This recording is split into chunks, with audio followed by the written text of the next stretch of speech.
हो गया? रिकॉर्डिंग शुरू हो गया? Okay, good morning all of you. Let me say something about today's topic. ये यूनिट 2 है ईटी का, transformers. We are starting transformers as I have told you. So transformers are, you know, it's an AC machine. यहाँ से हम लोग machines पढ़ेंगे, electrical machines पढ़ेंगे. तो यूनिट 1 में हमने इलेक्ट्रिकल सर्किट्स पढ़ाए, ठीक है.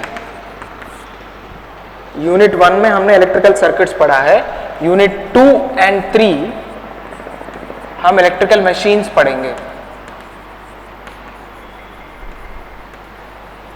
एंड इनफैक्ट यूनिट 4 में भी आधा हम इलेक्ट्रिकल मशीन्स पढ़ेंगे. तो यूनिट 2, 3 एंड 4 में भी आधा तक हम इलेक्ट्रिकल मशीन्स पढ़ेंगे. और इलेक्ट्रिकल मशीन्स में ये शायद आपको बहुत स्टार्टिंग में मैंने आपको शायद इंट्रोडक्शन कुछ दिया था. इसमें हमारे पास 2 टाइप के मशीन्स होते हैं, एसी मशीन्स, डीसी मशीन्स, ठीक है. तो we are starting with AC machines now. And I don't think आपके सिलेबस में डीसी मशीन्स है. नहीं, आपके सिलेबस में डीसी मशीन्स नहीं है. तो but just for introduction, AC और डीसी 2 तरह के मशीन्स अवेलेबल है. तो इलेक्ट्रिकल मशीन्स में एसी मशीन्स और DC machines, they the type of supply which they work on, उसके हिसाब से आपका एसी या डीसी मशीन डिफाइन होता है. तो transformer is one kind of AC machines. हमारे पास एसी मशीन्स क्योंकि हम यूज कर रहे हैं, मैं इसके एग्जांपल्स दे देता हूँ. Transformer is one AC machine, induction motor is one AC machine, induction motor, और synchronous motor and synchronous generator, ठीक है. ये चारों चीजें हम लोग पढ़ने वाले हैं अभी. तो फिलहाल we are starting with transformer. Okay, so transformer is an AC machine, alternating current machine first of all. So it works on AC. ये चीज आप बिल्कुल blindly याद रख लीजिए. Transformer is an AC machine. And अभी तक जो भी आपने ट्रांसफॉर्मर के थियोरी अगर आपने कहीं पढ़ा हो, कहीं आपको इंट्रोड्यूस हुआ हो ट्रांसफॉर्मर, तो आपने इस तरह का एक शेप या फिगर देखा होगा जिसमें 2 वाइंडिंग्स है एक तरफ और दूसरी तरफ, बीच में 2 लाइंस है. या अगर ये नहीं देखा हो तो ये वाला देखा होगा जिसमें एक बॉडी है, इसके दोनों तरफ आपके वाइंडिंग्स लगे हुए हैं. तो these are the 2 common figures which we use to represent a transformer. Normally जब हम कंस्ट्रक्शन या फिर एक बार उसको डिटेयली पढ़ेंगे तो I will show you the actual picture of A transformer. मतलब ऐसे ही रहेगा, इसको थोड़ा सा हम बेटर या इंप्रूव या मॉडिफाई करके हम पढ़ेंगे. But otherwise these are the 2 important figures which are used to represent a transformer. Now what is a transformer? मैंने जब कल के इंटरैक्टिव क्लास में पूछा था तो आप में से कुछ बच्चों ने आंसर भी दिया है.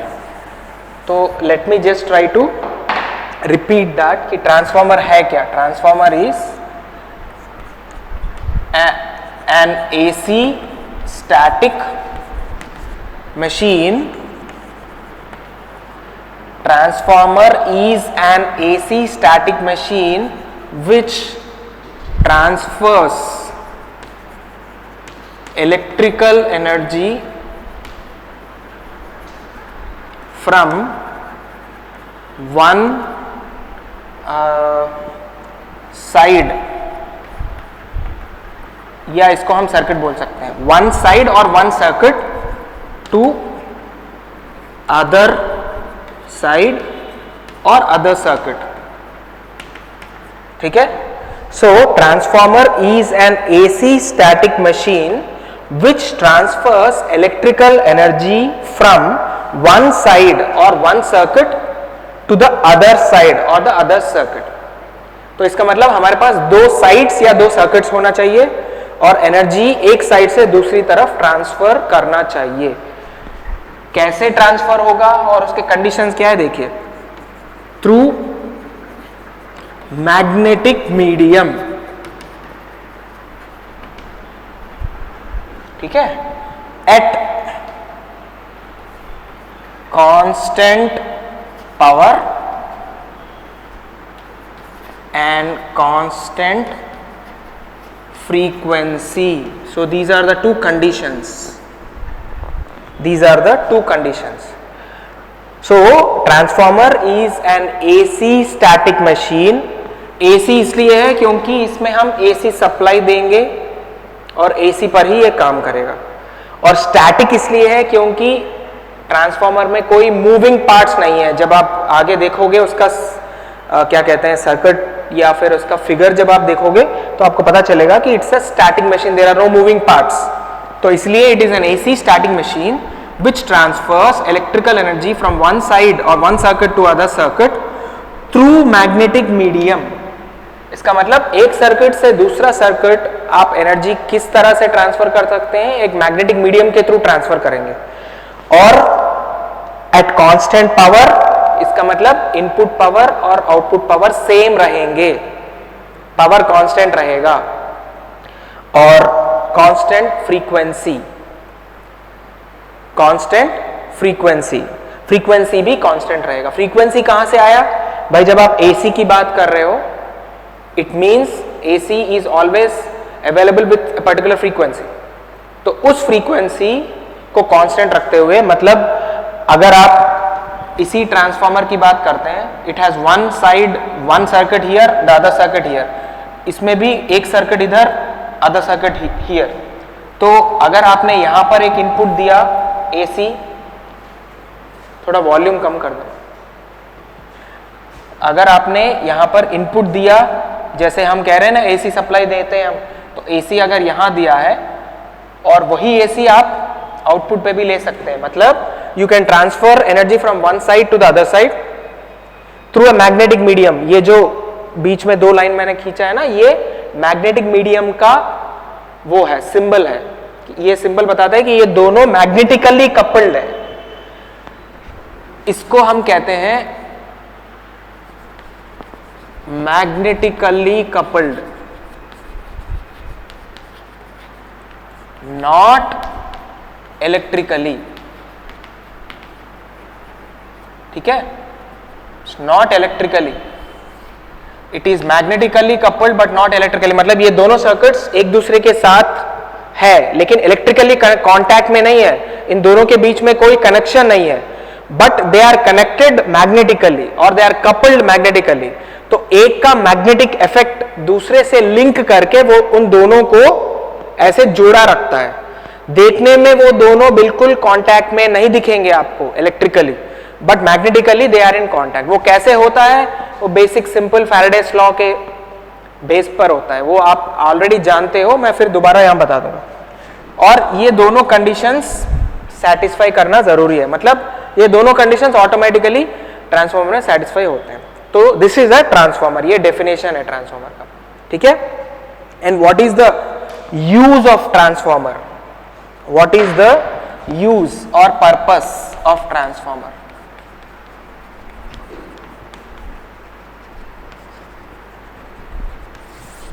यूज और पर्पस ऑफ ट्रांसफार्मर, ठीक है।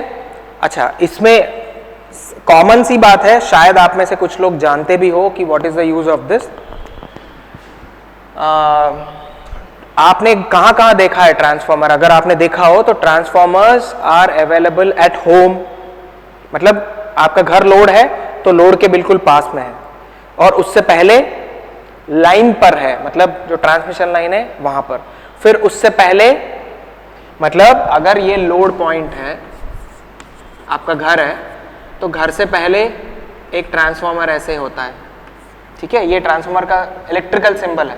फिर घर से पहले के बाद एक ट्रांसमिशन लाइन में ट्रांसफार्मर होता है, ट्रांसमिशन लाइन नहीं, सबस्टेशन, ये तो घर के पास है, पोल के ऊपर, ठीक है, और ये सबस्टेशन के पास है। फिर सबस्टेशन से पहले ट्रांसमिशन लाइन के पास है, ट्रांसमिशन लाइन, और ट्रांसमिशन लाइन से पहले जनरेटिंग स्टेशन। देखिए ऐसा है, ये जनरेटर है जहां से आपका इलेक्ट्रिकल एनर्जी जनरेट हो रहा है, और जनरेटर से लेके लोड तक आपको अलग अलग जगह पर आपको ट्रांसफॉर्मर मिलेगा। क्यों 4 जगह ट्रांसफॉर्मर लगाने की जरूरत क्या है? What is the advantage of having it? Normally क्या होता है, लोड रिक्वायरमेंट, आपका घर 230 वोल्ट्स पे चलता है। I hope you all know this. 230 volts AC supply चाहिए आपके घर में, है ना? 230 वोल्ट्स एसी सप्लाई चाहिए आपके घर में। तो एसी 230 वोल्ट सप्लाई के लिए आपको करना क्या होगा? एसी 230 वोल्ट सप्लाई चाहिए होगा, मतलब इनपुट सप्लाई घर में। और जनरेटर, जो एसी जनरेटर या जनरेटिंग स्टेशन में जो जनरेट करता है, वो करीब 11 kV जनरेट करता है। 11 kV जनरेशन वोल्टेज, ठीक है? नॉर्मली 11 kV या 6 kV, 3 kV, इस तरह से 3.3 kV, ये कुछ जनरल रेटिंग्स हैं जनरेटर के जो जनरेट करता है। तो it is not generating 230 volt AC for you, it is generating higher amounts of voltages, ठीक है? But how can you get what you want from this voltage? भाई सिंपली जनरेटर के साथ, जनरेटर से पहले एक 230 वोल्ट्स का ट्रांसफॉर्मर लगा दो। ट्रांसफॉर्मर का मीनिंग क्या है? ट्रांसफॉर्मर क्या करता है? एक सर्किट से दूसरी सर्किट में एनर्जी ट्रांसफर करेगा। और एक इंपॉर्टेंट पॉइंट यहां पर ऐड कर रहा हूं, देखिए, वोल्टेज और करंट्स को, यहां पर क्या है, कांस्टेंट पावर है। तो पावर को कांस्टेंट रखने के लिए वोल्टेज और करंट को, अगर वोल्टेज को बढ़ाया है तो करंट को घटा देगा। आपने मान लो वोल्टेज V और करंट I दिया है इनपुट साइड, तो आउटपुट साइड क्या होगा? वोल्टेज बढ़ा के करंट को घटाएगा या उल्टा करेगा, क्योंकि पावर, आपने अगर P पावर इनपुट दिया तो आउटपुट में भी P पावर आना चाहिए, और P is equal to VI है, P is equal to VI। तो VI को आप ऊपर नीचे कैसे भी करो, लेकिन पावर को कांस्टेंट रखना है। ट्रांसफॉर्मर का प्रिंसिपल ये है। तो इसलिए ट्रांसफॉर्मर क्या करता है, आपने जितना वोल्टेज और करंट दिया, उसी P को रखने के लिए, उसी P को कांस्टेंट रखने के लिए वोल्टेज और करंट लेवल्स में ऊपर नीचे करेगा वो ट्रांसफॉर्मर। तो transformer will increase the voltage and decrease the current, और रिवर्स आप ये भी कर सकते हो, डिक्रीज द वोल्टेज और इंक्रीज द करंट, ठीक है? तो अगर आपने वोल्टेज को इंक्रीज किया तो इसको स्टेप अप ट्रांसफॉर्मर कहते हैं। अगर आपने वोल्टेज को डिक्रीज किया उसको स्टेप डाउन कहते हैं। ये आप लोग जानते ही हैं, शायद बहुत से लोग जानते होंगे। अगर नहीं जानते तो समझ लीजिए, अगर इस कन्वर्जन में वोल्टेज को इंक्रीज किया आपने तो वो स्टेप अप ट्रांसफॉर्मर है, वोल्टेज को डिक्रीज किया तो स्टेप डाउन ट्रांसफॉर्मर है। तो यहां पर 1 2 3 4 जो 4 ट्रांसफॉर्मर्स यहां पर मैं दिखा रहा हूं, इसमें कुछ स्टेप अप है, कुछ स्टेप डाउन है। अब बताओ कि स्टेप अप स्टेप डाउन की जरूरत क्या है? सिंपल है कि भाई हमें जितना वोल्टेज चाहिए उतना वोल्टेज जनरेट नहीं हो रहा है ना?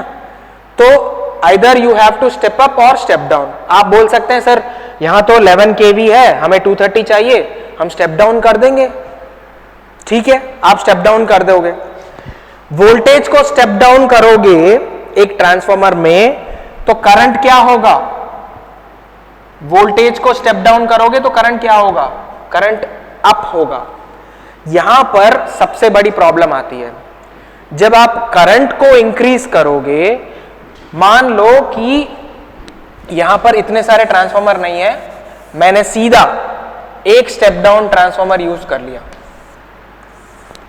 ठीक है, एक स्टेप डाउन ट्रांसफॉर्मर यूज कर लिया। स्टेप डाउन मतलब V1 ग्रेटर देन V2, मतलब ये V1 है, ये V2 है, तो सेकेंड मतलब अदर साइड कम कर देगा, इसलिए V1 ग्रेटर देन V2 हो गया। ठीक है, समझ में आ गया ना? V1 ग्रेटर देन V2 का मतलब V1 इस तरफ ज्यादा है उस तरफ कम है, तो मैं इसका मतलब ये स्टेप डाउन हो गया। ठीक है, अगर आप में से कोई कहता है कि सर स्टेप डाउन से काम हो जाएगा, तो ठीक है मैंने स्टेप डाउन रख दिया। अब प्रॉब्लम क्या है, देखिए सबसे इंपॉर्टेंट पॉइंट है ये, जनरेटिंग वोल्टेज और लोड वोल्टेज में आपको जो रिक्वायरमेंट है वो आ गए। भाई स्टेप डाउन कर दिया, 230 वोल्ट चाहिए, ठीक है। अब ये बताओ जनरेटिंग स्टेशन और लोड के बीच में कितना डिस्टेंस है फिजिकली। जनरेटिंग स्टेशन बहुत दूर होता है और लोड आपका घर घर हर जगह बहुत दूर होता है। जनरेटिंग स्टेशन के पास घर नहीं है नॉर्मली, तो 100 किलोमीटर मतलब हजारों किलोमीटर डिस्टेंस में आपका जनरेटिंग स्टेशन होता है। अब प्रॉब्लम क्या है, स्टेप डाउन में वोल्टेज डिक्रीजेस और current increases, and if current increases I square R loss increases. ये समझते हो ना आप लोग, करंट जितना ज्यादा होगा उतना, जितना लेंथ भी ज्यादा होगा उतना रेजिस्टेंस बढ़ेगा, हजारों किलोमीटर का रेजिस्टेंस, और जितना करंट ज्यादा होगा उतना I स्क्वायर टाइम्स लॉस भी ज्यादा होगा। इसका मतलब एक ट्रांसफॉर्मर यूज करने की वजह से जनरेटिंग स्टेशन से लेके लोड तक आपका इतना ज्यादा लॉस होगा कि आप जितना पावर जनरेट कर रहे हो वो पहुंच ही नहीं पाएगा लोड तक। समझ रहे हो? तो this is the biggest disadvantage of having one transformer between these two. So what is the better way? What is the better way? हमारा प्रॉब्लम कहां आया? प्रॉब्लम यहां आया। तो उल्टा चलो, अब problem I square R loss है। हेवी लॉसेस से क्या होगा? एफिशिएंसी डाउन हो जाएगा, जितना जनरेट करके आप भेजना चाहते हो उतना जाएगा ही नहीं, तो फायदा क्या हुआ? इसलिए हमारा मकसद इस लॉस को कम करना है। लॉस को कम करने के लिए I को कम करो, I को कम करने के लिए I को कम करो, इसका मतलब स्टेप अप यूज करो, ज्यादातर स्टेप अप यूज करो, है ना? तो इसलिए हम क्या करते हैं, देखो अब मैं ये वाला हटा रहा हूं, इसलिए मैं क्या करता हूं, पहले एक छोटा स्टेप अप यूज करूंगा। ठीक है, जनरेटिंग स्टेशन के पास एक छोटा सा स्टेप अप करते हैं। बिल्कुल जनरेटिंग स्टेशन से बाहर आते ही एक ट्रांसफॉर्मर मिलेगा आपको, वो छोटा स्टेप अप होगा। छोटा मतलब थोड़ा सा लेवल, जैसे 11 kV को हम 20 kV 30 kV बना दिया। फिर हम ट्रांसमिशन लाइन, ये वाला मैं आपको यहां पर वैल्यूज भी बता दूंगा। Step up usual values approximately 32 kV तक होता है। 11 kV को आपने 32 kV तक आपने स्टेप अप कर दिया। वोल्टेज है, kV मतलब किलो वोल्ट्स, ओके। तो 32 kV तक आपने स्टेप अप कर दिया। फिर उसके बाद ट्रांसमिशन लाइन में जब आप जाते हो, ट्रांसमिशन लाइन सबसे लंबा लाइन होता है ना, बहुत हजारों 100 किलोमीटर आपका चलता रहता है ट्रांसमिशन लाइन। तो ट्रांसमिशन लाइन में आप और स्टेप अप करोगे, यहां पर स्टेप अप आप और करके इसको 132 kV, 220 kV और 400 kV इतने लेवल तक आप कर सकते हो। देखा कितना हायर वोल्टेजेस लेवल पर हम जा रहे हैं, तो और स्टेप अप आपने किया। और सबसे ज्यादा आप इस लेवल पे आप ट्रांसमिट करोगे एनर्जी को। क्यों? क्योंकि जब आप वोल्टेज को इतना ज्यादा कर रहे हो तो ऑब्वियसली ट्रांसफार्मर में वोल्टेज बढ़ाओगे तो करंट कम हो जाएगा। तो आपका जो ट्रांसमिशन लाइन है ये क्या कर रहा है? वोल्टेज को बहुत ज्यादा बढ़ा रहा है। देखो करीब करीब 10 गुना 5 गुना बढ़ा दिया वोल्टेज, तो करंट भी उतना ही कम होगा। तो ट्रांसमिशन लाइन में करंट कम से कम होगा और आपका I स्क्वायर आर लॉस कम से कम होगा। और ट्रांसमिशन लाइन जब खत्म हो जाता है, सबस्टेशन के पास आप जाते हो, अपने कॉलोनी के सबस्टेशन या अपने गांव या अपना सिटी के सबस्टेशन जो होता है, वहां पर जाके एक लेवल का स्टेप डाउन हो जाता है। एक लेवल का स्टेप डाउन मतलब फिर आप करीब करीब 32 kV, अगर 400 है तो 132 kV या 32 kV, 33 सॉरी ये 33 होता है, 32 नहीं, टेक्निकली ये 33 होता है। यहां पर कोई रैंडम वैल्यूज नहीं है जो मैंने बनाया है, ये सारे आपको टेक्निकली बाहर के सबस्टेशंस में, ट्रांसफॉर्मर्स में, ट्रांसमिशन लाइंस में यही वैल्यूज मिलेंगे। आप मैंने कोई रैंडम वैल्यूज नहीं चुना है, और ये डिजाइन वैल्यूज हैं, मतलब इस लेवल पे इस वैल्यूज से सबसे अच्छा ये सारे ट्रांसफॉर्मर्स और ट्रांसमिशन लाइंस काम करेंगे, तो इसलिए ये वैल्यूज डिजाइंड है। आप पूछ सकते हैं कि सर यही वैल्यूज क्यों लिया है, ये डिजाइन वैल्यूज है, ठीक है। तो आपने सबस्टेशन पे इतने लेवल पे आपने कम कर दिया, ठीक है। फिर या 11 kV भी कर सकते हैं, 33 या 11 kV। फिर लास्ट में पोल के पास आप क्या करेंगे, 11 kV से आप अपना 230 वोल्ट्स जो चाहिए पोल के पास उतना आप स्टेप डाउन, एक और स्टेप डाउन आप कर रहे हैं। तो देखिए आपको ये लॉस कम करने के लिए इतना कुछ करना पड़ रहा है, लेकिन इतना करने के बावजूद भी आप, मतलब आप ये कह सकते हैं कि सर इतना लॉस कम करने के लिए इतना सारा खर्चा कर रहे हैं। हाँ, दिस खर्चा is even though lesser than this loss. इस लॉस से जितना हम खो रहे हैं उससे कम में ही आपको ये पूरा क्या कहते हैं, ये सेटअप मिल जाएगा या सेटअप कर सकते हैं आप, ये खासियत है। So this is the main purpose of using a transformer. देखिए ट्रांसफॉर्मर का वैसे पर्पस तो यही है, transferring energy from one circuit to other by changing their voltage and current levels. ये पॉइंट अब मैं बता सकता हूं, यहां पर मैं एक लाइन ऐड कर सकता हूं, an AC static machine which transfers electrical energy from one side to other side by changing, यहां पर मैं ऐड करूंगा, यहां पर ऊपर लिखता हूं, देखिए स्टार मार्क, बाई चेंजिंग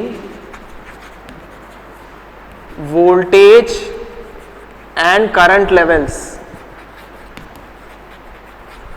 ठीक है, by changing voltage and current levels. ये करते हुए आप, मतलब an AC static machine which transfers electrical energy from one side of the circuit to the other side by changing voltage and current levels through magnetic medium at constant power and constant frequency. अब ये line मैंने इसलिए add किया क्योंकि अभी आपको समझ में आ गया है कि ट्रांसफॉर्मर क्या कर रहा है, वोल्टेज लेवल्स को ऊपर नीचे कर रहा है। स्टेप अप में वोल्टेज लेवल को बढ़ा रहा है तो करंट को घटाएगा, स्टेप डाउन में वोल्टेज को कम कर रहा है तो करंट को बढ़ा रहा है, ठीक है। तो अब मेन पर्पस क्या हुआ, ट्रांसफॉर्मर इलेक्ट्रिकल एनर्जी को एक तरफ से दूसरी तरफ ट्रांसफर करना है by changing voltages and current levels. और इंपॉर्टेंट पॉइंट है कि आई स्क्वायर आर लॉसेस को आप पूछ सकते हैं सर, इस यहां पर जब हमने सब स्टेप डाउन कर दिया तो यहां तो आई स्क्वायर आर लॉसेस बढ़ रहे हैं, आप ये भी पूछ सकते हैं, बिल्कुल सही है। लेकिन आप ये देखो पोल और लोड में कितना डिस्टेंस है और जनरेटिंग स्टेशन और लोड में कितना डिस्टेंस था, आप कंपेयर कर लीजिए। यहां पर हमने डिस्टेंस को मिनिमाइज कर दिया बिल्कुल कोने तक लोड के पास में, तो उस डिस्टेंस में आपका आई स्क्वायर आर लॉस कम से कम होगा। तो you have minimised the I square R loss as much as possible, है ना। तो इतना भी तो इसको जीरो नहीं कर सकते हैं आप, क्योंकि अगर इसको जीरो करना है तो फिर घर के अंदर ट्रांसफॉर्मर लगाना पड़ेगा, फिर आप नहीं रह सकते। तो don't think that way, but pole से लोड तक का डिस्टेंस हमेशा मिनिमम रहता है। So that way you are able to minimize the I square R losses. So this is one other important purpose of transformer. ठीक है? Okay. Now moving on to next topic. Purpose के बाद हम construction details देखते हैं।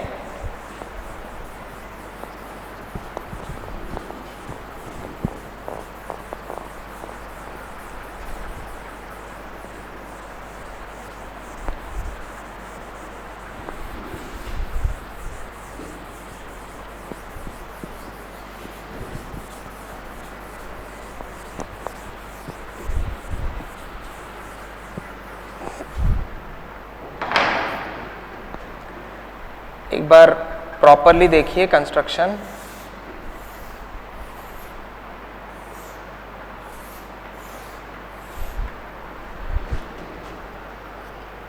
First एक बार इसका principal of operation बता के फिर मैं उसके साथ साथ कंस्ट्रक्शन बताता हूं। अब पहले जो मैंने डायग्राम ड्रॉ किया, सबसे पहले this is a core, magnetic core, core और specially it's called as magnetic core because principle of operation या फिर हमने डिफिनेशन में ही दिया है कि मैग्नेटिक मीडियम के जरिए एनर्जी ट्रांसफर करता है एक साइड से दूसरा साइड। तो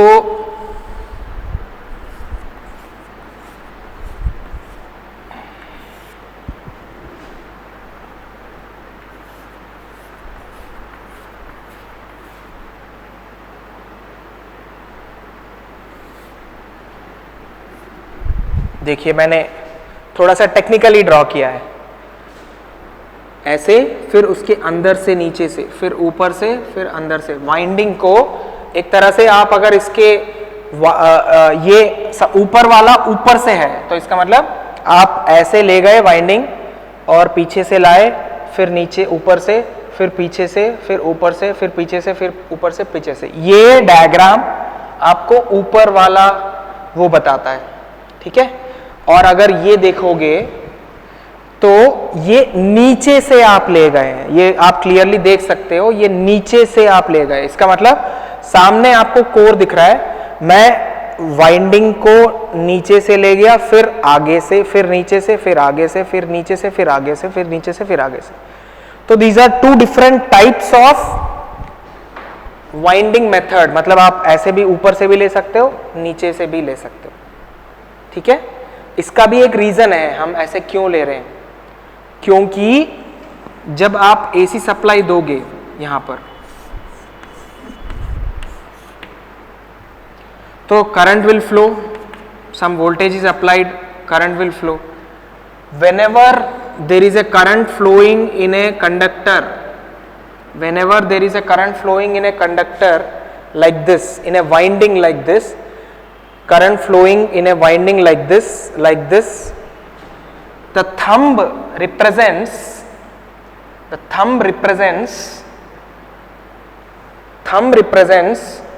direction of flux, thumb represents the direction of flux, ठीक है, thumb represents the direction of flux। तो एक फ्लक्स ऐसे प्रोड्यूस होगा, ठीक है, एक फ्लक्स ऐसे प्रोड्यूस होगा, ऐसे ही इस तरफ भी फ्लक्स प्रोड्यूस होगा और दोनों फ्लक्स जो है ऐड होके आपका पूरा मैग्नेटिक कोर को मैग्नेटाइज करेंगे। तो प्रिंसिपली आप कर क्या रहे हो, फैराडेस लॉ के हिसाब से कंस्ट्रक्शन हम थोड़ा इसके प्रिंसिपल के बाद करते हैं, एक मिनट। फैराडेस लॉ के हिसाब से whenever there is a change in current और changing flux in a conductor and EMF is induced in the conductor, ठीक है। फैराडेस लॉ का वो डेफिनेशन एक बार याद कर लीजिए आप। Faraday's law states that whenever there is a change in flux linking with a conductor, change in flux linking with a conductor and EMF is induced in the conductor, ठीक है। तो आपने ऑल्टरनेटिंग सप्लाई दिया, ठीक है, मतलब AC voltage दिया, तो AC करंट जाएगा और AC फ्लक्स प्रोड्यूस होगा, phi AC, ठीक है, AC फ्लक्स प्रोड्यूस होगा। तो AC फ्लक्स जब इस वाइंडिंग, मतलब इस वाइंडिंग में चेंजिंग फ्लक्स आएगा, चेंजिंग फ्लक्स आएगा तो क्या होगा, फैराडेस लॉ अप्लाई होगा। Whenever there is a changing flux linking with a conductor then an EMF is induced in the conductor. So आपने एक वोल्टेज V दिया है इनपुट, तो V इनपुट क्या करेगा, AC input AC current produce करेगा, V input AC current produce करेगा, AC current AC flux produce करेगा, ये AC फ्लक्स इस वाइंडिंग के साथ लिंक करेगा और फैराडेस लॉ के हिसाब से एक EMF इंड्यूस होगा इसी वाइंडिंग में, ठीक है। सो अब इनपुट साइड क्या हुआ, V input I flux and then E, V input की वजह से करंट IAC फ्लो करेगा, IAC जो है एक फ्लक्स को प्रोड्यूस करेगा, ऑल्टरनेटिंग करंट फ्लक्स, और ये ऑल्टरनेटिंग करंट फ्लक्स इस कंडक्टर से लिंक करेगा और फैराडेस लॉ के हिसाब से एक ईएमएफ इंड्यूस होगा ई। ठीक है, यहां खत्म नहीं हुआ, क्योंकि ये फ्लक्स जो है इधर भी जा रहा है, मैग्नेटिक मीडियम के थ्रू ऐसे करके जा रहा है। ठीक है, मैग्नेटिक मीडियम के थ्रू उस तरफ भी जा रहा है। तो the same alternating flux is also linking with this winding. ठीक है, is also linking with this winding. So this winding में भी फैराडेस लॉ के हिसाब से वाइंडिंग है या कंडक्टर है, एक चेंजिंग फ्लक्स है और लिंकिंग है, तो इसमें भी एक ई इंड्यूस होना चाहिए, है कि नहीं? फैराडेस लॉ के हिसाब से इसमें भी एक ई इंड्यूस होना चाहिए। सो सेम ई नहीं है, डिफरेंशिएट करने के लिए मैं इसको E1 इसको E2 कर दूंगा। 1 is the first side, 2 is the second side. Okay, 1 is the first side, 2 is the second side. तो an EMF E2 is induced, इसका मतलब यहां पर एक वोल्टेज आ गया। अब इस वोल्टेज को आप यूज कर सकते हो, अगर आपने एक लोड लगा दी यहां पर, कोई भी लोड, तो ये E2 जो है एक करंट को ड्राइव करेगा। इसको अगर हम I1 कर दिया, E1 है, I1 है, तो इसको भी V1 कर दो। अब 1 1 2 2 ये कर देंगे डिफरेंशिएट करके, 1 साइड और 2 साइड। तो ये अगर E2 कर दिया, ये I2 हो गया और इसके अक्रॉस V2 मिलेगा आपको वोल्टेज। अगर ये लोड नहीं रहता, मान लो कि ये लोड नहीं रहता, तो क्या होता?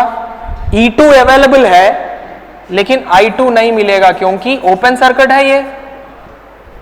Second side is an open circuit condition now, तो कोई करंट फ्लो नहीं करेगा। लेकिन जब आप इसको कनेक्ट करोगे किसी एलिमेंट से, किसी लोड से, तो आप ये देखोगे कि इमीडिएटली एक current I2 will flow and some voltage V2 is appearing across the load because of this E2. So you see that you are now able to transfer energy from this side to this side through a magnetic medium by changing the voltage and current levels. V1 आपने देके V2 लिया है। ये V1 और V2 आपको अभी समझ में आएगा V1 और V2 में क्या फर्क है। ठीक है, वो अगले क्लास में मैं बताऊंगा V1 और V2 में क्या फर्क है। ठीक है, क्योंकि उसके लिए हमें पहले एक EMF इक्वेशन डिराइव करना पड़ेगा, वो मैं अगले क्लास में करके दिखा दूंगा। अभी फिलहाल प्रिंसिपल समझ लीजिए। So what is the principal of operation? Faraday's law of electromagnetic induction, EMI मतलब electromagnetic induction, electromagnetic induction. Faraday's law of electromagnetic induction is the basic principle behind the working of any transformer. तो क्या कर रहे हो आप? AC supply V1 दे रहे हैं, जिसकी वजह से I1 करंट, देखो करंट तभी फ्लो करेगा जब क्लोज्ड पाथ है। यहां तो क्लोज्ड पाथ मिल रहा है आपको, है ना? तो क्लोज्ड पाथ को लेकर V1 के वजह से I1 करंट फ्लो करेगा AC। I1 के वजह से फ्लक्स, AC फ्लक्स प्रोड्यूस होगा, ऑल्टरनेटिंग फ्लक्स। आप पूछ सकते हैं सर करंट की वजह से फ्लक्स क्यों होता है? कोई भी कंडक्टर, किसी भी कंडक्टर में अगर आपने करंट फ्लो करवाया, any current carrying conductor will have some magnetic flux around it. ये कॉमन लॉजिक और कॉमन प्रिंसिपल है, इसका कोई वो नहीं है, इसका कोई प्रूफ नहीं है। आप प्रैक्टिकली देखोगे तो समझ में आ जाएगा। ठीक है, एक्सपेरिमेंटली रिवील्ड है ये। ठीक है, तो V1 supply I1, V1 AC supply drives I1 AC current, और I1 AC current will produce phi AC flux, और AC flux will link, changing flux will link with the conductor या coil itself। तो E1 आएगा, जिसको हम self induced EMF कहते हैं। ठीक है, excuse me, self induced EMF, क्योंकि ये खुद के फ्लक्स के वजह से खुद के कॉइल में ये EMF इंड्यूस हुआ है फैराडेस लॉ के हिसाब से।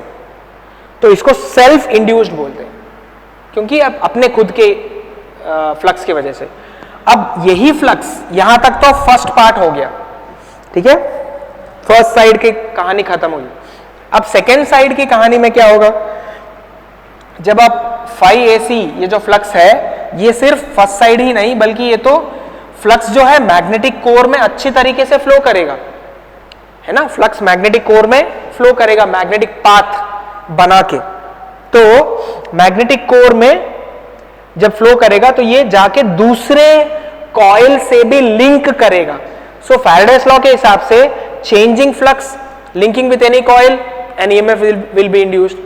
लेकिन इस EMF को हम म्यूचुअली इंड्यूस्ड EMF बोलते हैं, म्यूचुअली इंड्यूस्ड EMF, क्योंकि ये खुद की फ्लक्स से नहीं हो रहा है, ये किसी दूसरे फ्लक्स के साथ म्यूचुअली इंड्यूस करवा के अपना एक EMF प्रोड्यूस करवा रहा है। तो ये किसी दूसरे के सहायता से फ्लक्स को लिंक करवा के, म्यूचुअल मतलब दूसरे का हेल्प लेकर, तो इसलिए इसको म्यूचुअली इंड्यूस्ड EMF बोलते हैं। ठीक है, म्यूचुअली इंड्यूस्ड EMF। और ये EMF अवेलेबल है और ये करंट जीरो होता अगर ये सर्किट को ओपन रखते हैं हम। लेकिन मैं कह रहा हूं कि इस सर्किट को अगर हम एक लोड से कनेक्ट करेंगे तो this EMF will drive some current I2 AC into the load, और लोड के अक्रॉस हमें एक V2 वोल्टेज भी मिलेगा। So this is a principle of transformer. AC static machine which transfers energy from one side to other side, one circuit to other circuit by changing the levels of voltages and currents through a magnetic medium and keeping power constant, P power constant, P power constant, P, यहाँ भी P है, यहाँ भी P है, ठीक है। और यहाँ V1 के साथ कुछ हर्ट्ज तो होगा ना, फ्रीक्वेंसी F हर्ट्ज अगर है तो यहाँ पर भी आपको वोल्टेज जो मिलेगा वो F हर्ट्ज का ही मिलेगा, ये याद रख लें। कांस्टेंट पावर, कांस्टेंट फ्रीक्वेंसी, ठीक है, कांस्टेंट पावर और कांस्टेंट फ्रीक्वेंसी। ओके, ये प्रिंसिपल समझ में आ गया ना? Excuse me. सो नाउ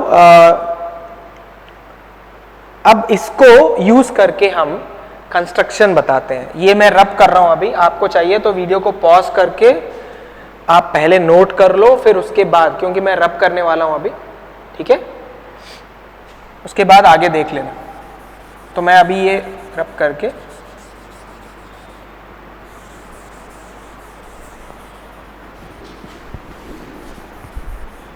इसी डायग्राम को यूज करके मैं आपका कंस्ट्रक्शन भी बता दूंगा।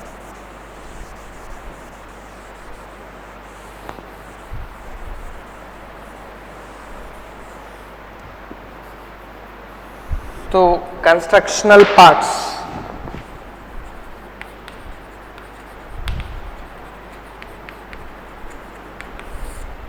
First one magnetic core. देखो हम वेरी बेसिक रिक्वायरमेंट से जाते हैं। सबसे इंपॉर्टेंट बात, या शुरू करो, चलो वाइंडिंग्स, 2 वाइंडिंग्स से शुरू करो, वाइंडिंग्स के बिना तो नहीं चलेगा। 2 वाइंडिंग्स और सर्किट्स, और सर्किट्स, है ना, ये तो चाहिए मिनिमम एक तरफ, दूसरी तरफ तो 2 वाइंडिंग्स या सर्किट्स चाहिए। इस तरह से दोनों के एंड्स आपको मिलना चाहिए, और इन दोनों को हम कहते हैं प्राइमरी। अब जब पार्ट्स की बात आती है तो मैं इनके नाम बता रहा हूं, प्राइमरी एंड सेकेंडरी, ठीक है, प्राइमरी और सेकेंडरी। प्राइमरी मतलब input side, normally input side को हम प्राइमरी कहते हैं, सेकेंडरी मतलब आउटपुट साइड।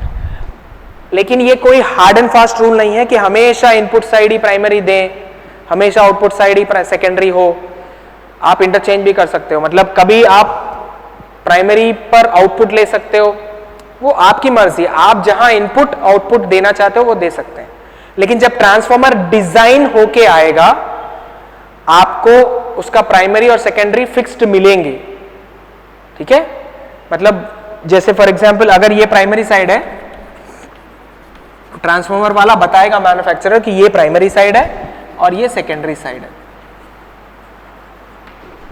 आप इस तरफ इनपुट देना चाहते हो तो आपकी मर्जी है, या इस तरफ इनपुट देना चाहते हो तो आपकी मर्जी है। बट जनरल रूल है कि primary side input, secondary side output. But ये कंपलसरी नहीं है। मैं आपको एक चीज सिखाने के लिए मैंने बता दिया कि primary input secondary output, but ये इंटरचेंज भी हो सकते हैं, ठीक है। और इसी वाइंडिंग्स को HV या LV आप बोल सकते हैं, high voltage low voltage, high voltage और लो वोल्टेज वाइंडिंग्स, या हाई टेंशन लो टेंशन, HT/LT, हाई टेंशन लो टेंशन। दोनों साइड्स में जो हायर वोल्टेज लेवल का होता है उसको हम HV कहते हैं। अब मैंने प्राइमरी साइड के नीचे लिख दिया तो ये जरूरी नहीं है कि प्राइमरी को आप HV बोलते हो, नहीं, या सेकेंडरी को ही LV बोलते हैं, नहीं। HV और LV वोल्टेज के वैल्यूज पे डिपेंड करता है। एक तरफ अगर 11 kV है, दूसरी तरफ अगर 32 kV है, तो 32 kV वाला HV साइड हुआ, 11 kV वाला LV साइड हुआ। सिमिलरली हाई टेंशन मतलब HV साइड ही HT साइड होता है, LV साइड ही LT साइड होता है। टेंशन किसी जगह में HV के बदले HT का नाम उपयोग में है, तो इसलिए मैंने दोनों बता दी। वोल्टेज के बदले टेंशन के नाम से भी बुलाया जाता है। तो HV और LT HT ये दोनों सेम है, तो अलग अलग के बदले में मैं ऐसे लिख देता हूं, HV या HT, LV और LT, ठीक है, LV और LT।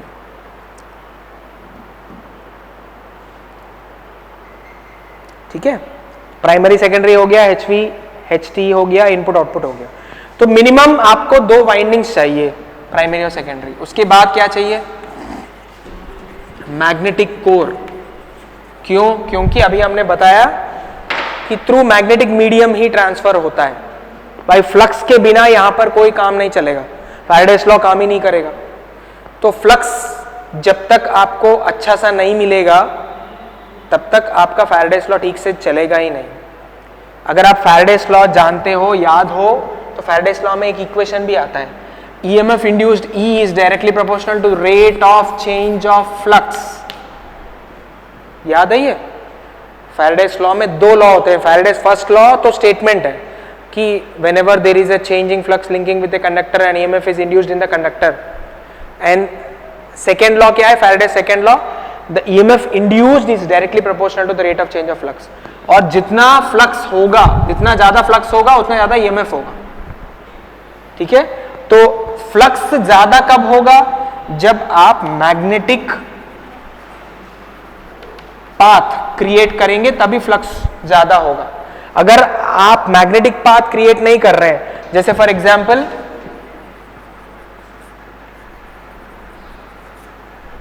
इसमें कोई मैग्नेटिक पाथ या मैग्नेटिक कोर नहीं है, मैंने सिंपली आपको 2 वाइंडिंग्स आपस में दिखा दिया, तो यहां पर क्या होगा? आपने अगर वोल्टेज दिया, यहां पर करंट होगा, यहां पर फ्लक्स प्रोड्यूस करेगा।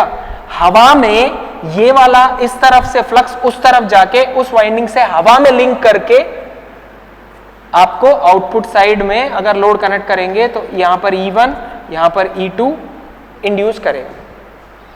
लेकिन यहां पर मीडियम क्या है? हवा मीडियम है। एयर मीडियम के थ्रू आपका फ्लक्स एक साइड से दूसरी साइड पहुंच रहा है, और आप जानते हैं कि हवा is not a very good magnetic, क्या कहते हैं, मीडियम। तो उसके वजह से क्या होगा?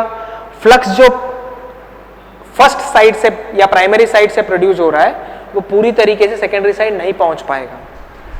पूरा फ्लक्स अगर प्राइमरी से सेकेंडरी पहुंचना है तो आपको एक अच्छा सा मैग्नेटिक पाथ क्रिएट करना पड़ेगा, जो कि हमारे मैग्नेटिक कोर का काम है। इसीलिए बड़ा सा एक कोर बना के आपको यूज करना पड़ेगा। That is what is the importance of magnetic core और purpose of magnetic core. Magnetic core क्या है? फ्लक्स को प्राइमरी साइड से सेकेंडरी साइड तक पूरी तरीके से पहुंचाने के लिए विदाउट लॉस।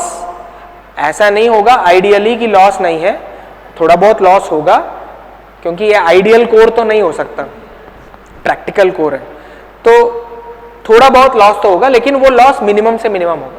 अगर आप वो कोर भी यूज नहीं करेंगे, हवा, एयर कोर बोलते हैं इसको, एयर कोर मतलब जिसमें कोई कोर नहीं है उसको एयर कोर बोलते हैं, क्योंकि एयर के थ्रू, एयर के माध्यम से ही आपका मैग्नेटिक फ्लक्स एक तरफ से दूसरी तरफ पहुंचेगा, तो उसमें काफी लॉसेस हो जाते हैं क्योंकि वो मैग्नेटिक मीडियम नहीं है air.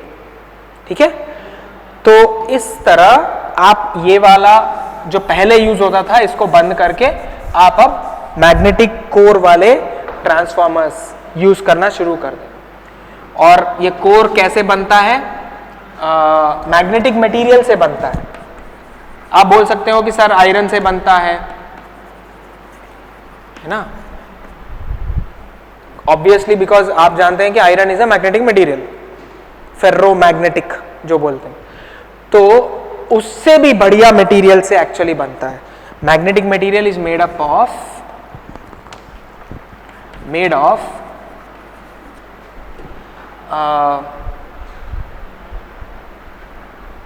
Steel first of all, और उसमें भी एक वेराइटी स्टील, उसको कहते हैं CRGO स्टील, या एक मिनट स्टील का भी एक वर्जन है सिलिकॉन स्टील, और उसमें भी CRGO सिलिकॉन स्टील। आप कह सकते हो कि आयरन है, लेकिन आयरन से बेटर स्टील है, और उससे बेटर सिलिकॉन स्टील है, और उससे भी बेटर CRGO सिलिकॉन स्टील। इसको cold rolled grain oriented, C cold, R rolled, G grain, O oriented silicon steel, cold rolled grain oriented silicon steel है। ये एक मैन्युफैक्चरिंग टेक्निक है CRGO। तो जब आप सिलिकॉन स्टील को इस टेक्निक से बनाते हो तो वो सबसे ज्यादा मैग्नेटिक पाथ या मैग्नेटिक फ्लक्स को अलाउ करता है, उसका परमिएबिलिटी बहुत ज्यादा बढ़ जाता है। Are you following? परमिएबिलिटी मतलब फ्लक्स को अलाउ करने का क्षमता, तो वो कैपेसिटी उसका CRGO टेक्निक से बढ़ जाता है बहुत। आयरन भी आप यूज करो, आयरन कोर, तब भी फ्लक्स फ्लो करेगा एक तरफ से दूसरी तरफ, लेकिन कम होगा, उसका रिलक्टेंस होगा। फिर आयरन के बाद कैस्ट आयरन यूज करो, थोड़ा सा इंप्रूव हुआ। फिर आयरन के ही कुछ variety, steel is also variety of this, steel use करो। फिर सिलिकॉन मिला के यूज करके देखा है लोगों ने और बेटर इंप्रूव हुआ। अब लास्ट में CRGO सिलिकॉन स्टील यूज होता है। ठीक है, तो ये मैग्नेटिक कोर। अब यहां तक तो हमने प्रिंसिपल ऑफ ऑपरेशन में पढ़ लिया कि हमें दो वाइंडिंग चाहिए और कोर चाहिए। इसके अलावा कंस्ट्रक्शन में क्या चाहिए वो देखिए। अब इसके अलावा कंस्ट्रक्शन में क्या चाहिए वो देखिए। ये समझ में आ गया ना? कोर तो ये है। मैग्नेटिक कोर की जरूरत क्या है? फ्लक्स को एक तरफ से दूसरी तरफ पास करने के लिए। अब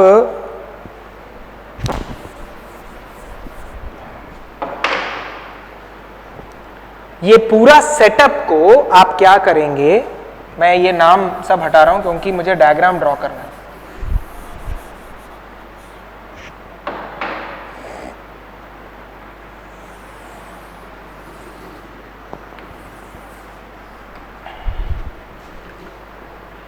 एक बॉडी टैंक बोलते हैं इसको, ट्रांसफॉर्मर टैंक। ठीक है, transformer tank. Third part is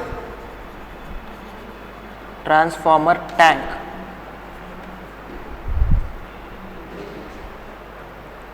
transformer tank use करते हैं जिसके अंदर ये पूरा सेटअप लगाया जाएगा, जिसके अंदर ये पूरा मतलब कोर और वाइंडिंग्स ये पूरा लगाया जाएगा। ठीक है, ट्रांसफॉर्मर टैंक। और ट्रांसफॉर्मर टैंक में फिर लगाने के बाद उसके अंदर ट्रांसफॉर्मर ऑयल भी चाहिए होगा। किसी ने पूछा था कल कि ट्रांसफॉर्मर ऑयल यूज होता है, एक लिक्विड ऑयल। तो आप क्या करते हो, ये पूरा टैंक को ऑयल से भर के रख देते हो। अब आप पूछ सकते हो कि भाई ऑयल का काम क्या है, अभी बताता हूं। Transformer oil is a dielectric medium.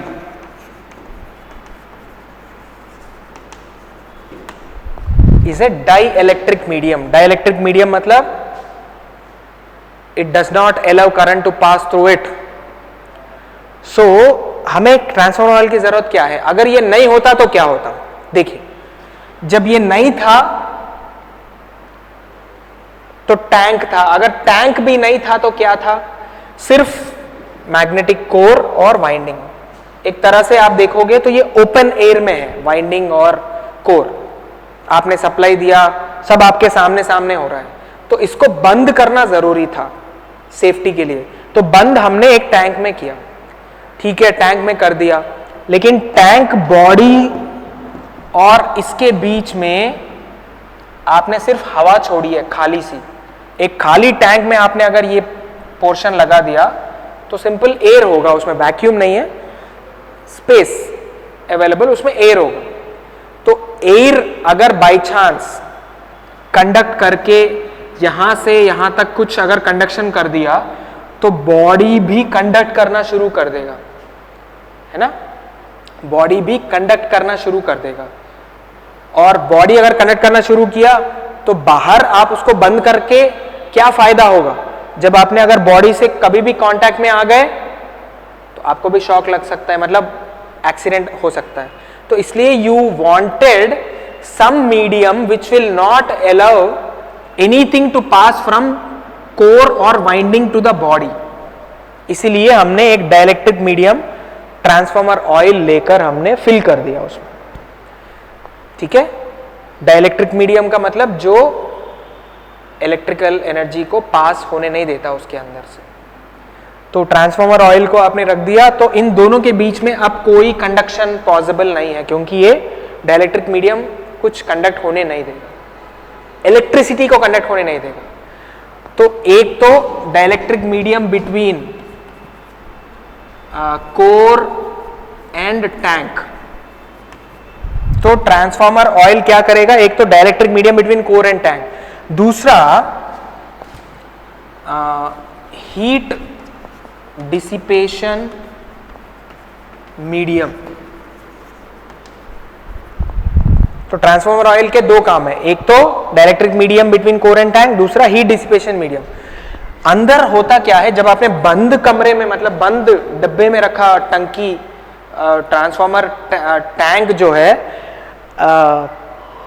Tank के अंदर जब आपने रखा तो अंदर तो गर्मी पैदा होगी. बंद वाले में रखा है, क्यों? क्योंकि कंटिन्यूअसली ट्रांसफॉर्मर के वाइंडिंग्स में करंट फ्लो कर रहा है. एनी करंट कैरिंग कंडक्टर में आई स्क्वायर आर लॉस तो होगा ही, तो हीट के रूप में वो डिसिपेट भी होगा. तो वाइंडिंग्स में से जो हीट डिसिपेट होगा वो हीट जो है ट्रांसफॉर्मर ऑयल ले लेगा. और ट्रांसफॉर्मर ऑयल इलेक्ट्रिसिटी को कंडक्ट नहीं कर रहा है, बट हीट को यहां से यहां तक भेजेगा. मतलब वाइंडिंग या कोर बॉडी से लेकर टैंक के वॉल, ये जो वॉल है ना टैंक का, दीवार, वहां तक भेजेगा. और दीवार जो है बाहरी एयर से कांटेक्ट में है, बाहर अंदर गर्मी है, बाहर ठंडा है. हमेशा होता है, क्योंकि अंदर जो है कंटिन्यूअसली हीट प्रोड्यूस हो रहा है, तो अंदर गर्मी है, बाहर के टेम्परेचर से अंदर ज्यादा है. तो बाहर क्योंकि कम टेम्परेचर है, बाहर की ठंडी हवा जो है वो यहाँ का जो भी हीट आ रहा है यहाँ पर ऑयल के माध्यम से, ये ठंडी हवा इस ऑयल को थोड़ा कूल करेगा. कूल करके फिर अंदर का टेम्परेचर को भी कूल करता रहेगा. तो एक तरह से इसको आप कूलिंग मीडियम भी बोल सकते हैं. Transformer oil is also a cooling medium. ठीक है, transformer oil is also a cooling medium. और दूसरा, अब आप बोल सकते हो सर टंकी हमने बंद कर दिया तो कनेक्शंस कहां देंगे हम, है ना. तो कनेक्शंस के लिए आप क्या करोगे,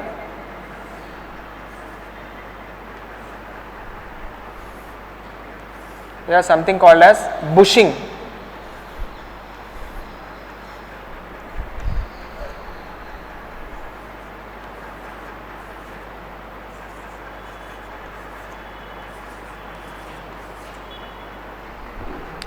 these are called as insulators, तीनों में है, and this is called as, these are called as bushings.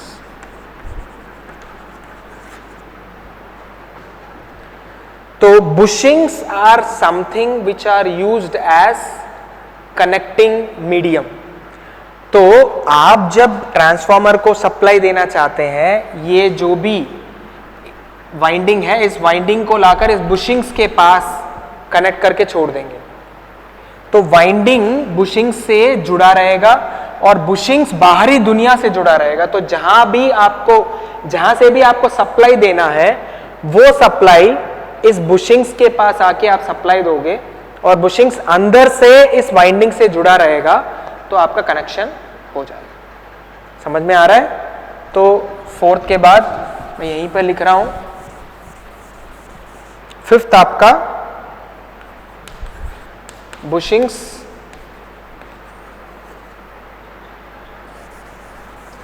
और सिक्स्थ आपका इंसुलेटर्स।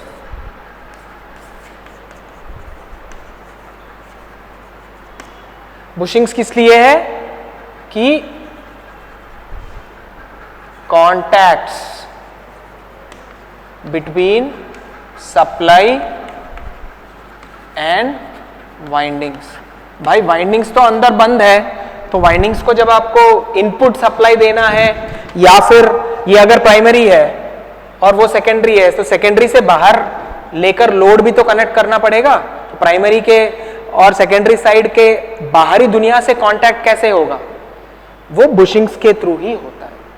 तो इस तरफ भी बुशिंग्स हो सकते हैं, इस तरफ भी बुशिंग्स हो सकते हैं, दोनों तरफ। ठीक है, एक इस तरफ एक इस तरफ। ठीक है, तो contact between supply and windings और लोड एंड वाइंडिंग्स। तो प्राइमरी साइड सप्लाई और वाइंडिंग्स कह सकते हैं, secondary side load and windings कह सकते हैं। ठीक है, और इंसुलेटर्स क्या है? Safety devices on bushings.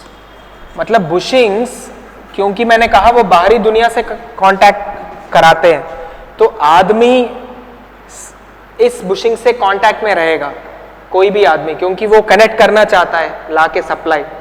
तो इसलिए इंसुलेटर्स इसके ऊपर लगाते हैं, ताकि आदमी अगर इस बुशिंग्स के कांटेक्ट में भी आए तो इंसुलेटर को टच करे पहले, ताकि मतलब इंसुलेटर क्या है? इंसुलेटर जो इलेक्ट्रिसिटी को पास होने नहीं देगा, है ना। तो इस बुशिंग से बचने के लिए इंसुलेटर्स लगाते हैं इसके ऊपर। ठीक है, तो सेफ्टी डिवाइसेस ऑन बुशिंग्स। अब इसके ऊपर एक लिड, ट्रांसफॉर्मर लिड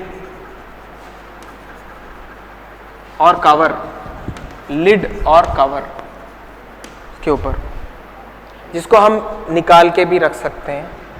और इसके ऊपर आपका ये थोड़े इंपॉर्टेंट पॉइंट वो है,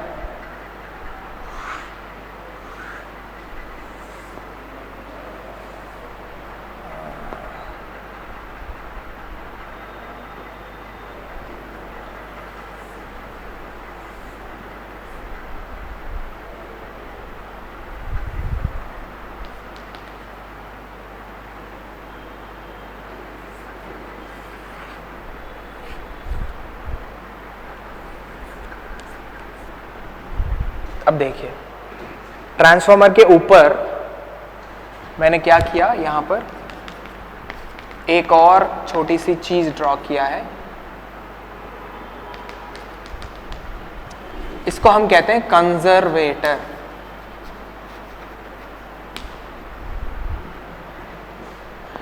और इसको कहते हैं ब्रीदर।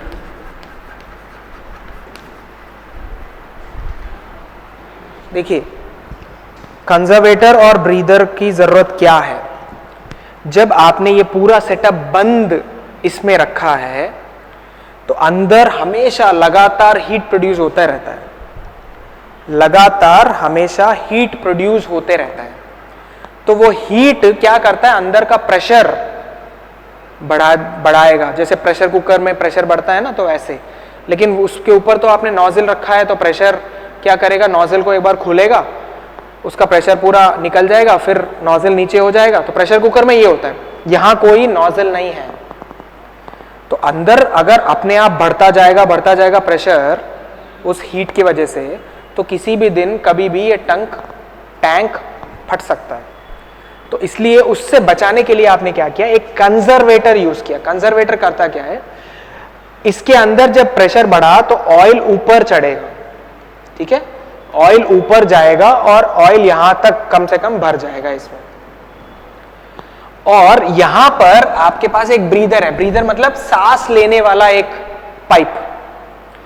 तो वो क्या जरूरत है ब्रीदर का, ये क्या करता है, बाहर ठंडी हवा होती है, यहां पर पूरा ये गर्मी है, गर्म हवा या गर्मी पैदा होती है, तो बाहर का जो ठंडी हवा है उसको लेकर अंदर, उस ठंडी हवा से इसका जो हीट है, इस छोटे पैमाने का हीट जो है उसको कम करता है, हीट को कम करता है, मतलब ठंडा कर देगा इसको। जब ये ठंडा हो जाएगा तो इसका लेवल नीचे आएगा, इसका लेवल नीचे आएगा तो अंदर भी लेवल नीचे आएगा। तो एक तरह से इस टैंक का एक छोटा नमूना है ये। तो आपको इस कंजर्वेटर में यहां पर आगे से ना, यहां पर एक शीशा लगा रहेगा और इस शीशे में इसका लेवल दिखता रहता है। मैं यहां पर शीशा तो नहीं दिखा पाऊंगा, बट इस कंजर्वेटर के सामने एक शीशा लगा रहेगा और आपको ट्रांसफार्मर ऑयल का लेवल पता चल जाएगा। तो इस ब्रीदर, जो सांस लेने वाला पाइप है, उसमें से हवा लेकर ये ठंडा होके फिर लेवल नीचे होता, फिर थोड़ी देर बाद फिर गर्मी पैदा होती, फिर इसका लेवल ऊपर। भाई जब गर्मी पैदा हो जाती है तो लेवल ऊपर उठ जाता है, ये भी कॉमन सेंस है। तो इसका भी लेवल ऊपर उठ गया, फिर ये लेवल ऊपर उठ गया, फिर ये ठंडी हवा से इसको ठंडा करके फिर लेवल नीचे करेगा। तो साइकिल है ये कंटिन्यूअसली, इस तरह अपने आप को ये बचाते रहेगा, ठीक है, फटने से बचाते रहेगा। अब एक चीज और इंपॉर्टेंट है कि भाई ठंडी हवा में मॉइस्चर भी आ सकता है, और मॉइस्चर अगर आ गया तो मॉइस्चर तो कंडक्टर हो गया एक तरह से। तो अंदर इलेक्ट्रिकल सामान है, पूरा इलेक्ट्रिसिटी है, कंडक्टर है, वाइंडिंग्स है ना। तो मॉइस्चर जो है कंडक्शन बढ़ा के यहां पर कहीं भी किसी भी पार्ट को फेल कर सकता है। तो इसलिए मॉइस्चर नहीं आना चाहिए, पानी का कोई प्रोडक्ट कंटेंट नहीं आना चाहिए। तो आप क्या करते हो, ब्रीदर में सिलिका जेल लगाते हो। सिलिका जेल जो है छोटा सा वो ग्रैन्यूल्स के फॉर्म में रहता है, वो आप इस पाइप में लगा दोगे, ताकि सिलिका जेल का प्रॉपर्टी क्या है, वो हवा के अंदर जो भी मॉइस्चर कंटेंट है उसको सूंघ लेगा, मतलब एक तरह से एब्जॉर्ब करके मॉइस्चर फ्री एयर को अंदर भेजेगा। तो यहां पर मैंने सिलिका जेल मैंने लगाया।